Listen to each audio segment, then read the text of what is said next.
الله الرحمن الرحیم. ګرانو کتونکو زه مجاهد الرحمن ستاسو په خدمت کې حاضر یم. ما سره موجود ولاړ چې کوم مشر دی مظفر باچا ما سره ولاړ دی. مسلې مسایل دي هغې حوالې سره به مونږ مظفر لالا سره خبرې اترې کوو. راځئ مونږ سره اوسئ. السلام علیکم.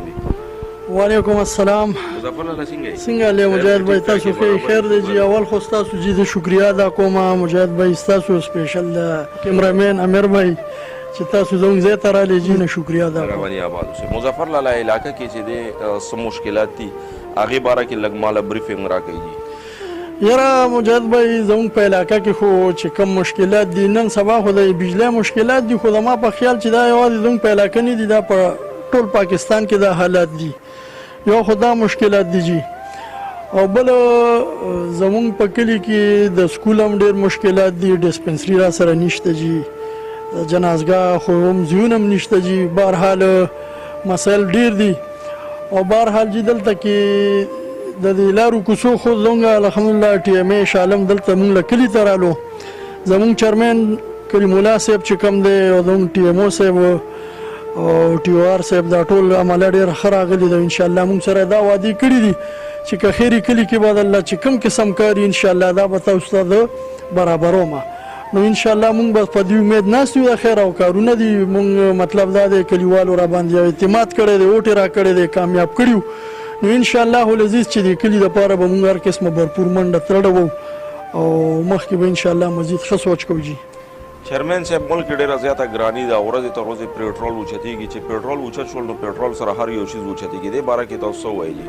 یاره جي پېټرول خو چې کله نه ګران شوي دي جي حقیقت خبره درته دا کومه جي چې کاروبارونه خراب شوي دي. کاروبارونو سر وخوړو غریبانان یې تباه برباد کړ.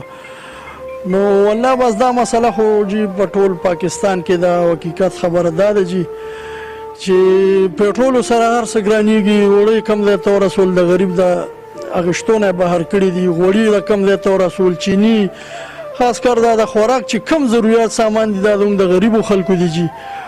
نو الله پاک دې زموږ په دې مل رحم وکړي او زموږ چې دا داسې مخلوط غوندې حکومت دی جي.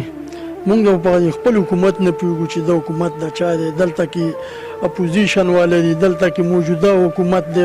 هر سړی راځي او دقه وعدې کوي چې حالات به ښه شي. حالات ورځ تر ورځه بدترۍ ته روان دي. خو یاره زما خو یقین نه راځي چې دا ښه شي دا حالات. حکومت نه څه گزارش کوي؟ حکومت نه دا گزارش کوي چې یاره زموږ په دې عوامو زموږ په دې غریبانانو باندې خپل رحم وکړي. د خدای خاطر وکړي جي او په دې خپلو عوامو باندې رحم وکړي. الله به درنه تپوس کوي چې زموږ مشران یې مونږ کامیاب کړي دغه ځای ته هم رسول یې. نو تاسو نه به الله پاک هم تپوس کوي چې آخر تاسو خو هم تاسو دې خلکو کامیاب کړي. اوس دې دپاره هم لږ څه سوچ وکړئ. یاره جي زموږ په علاقه کې سکول نشته جي. اول خو څوک دې خزانې ته ځي. دې خزانه کې یو میډل سکول دی. دغه خزاني میل شاته کالونی سکول دی. د سره ناڅاپه کې دی. خو زموږ په کلي کې دا شی نشته جي. سکول نشته مقبره نشته. ډېر لوی تکلیفات دي د دې شي. ډسپنسري نشته. نو بس که داسې څوک را باندې الله پاک مهربانه کړو.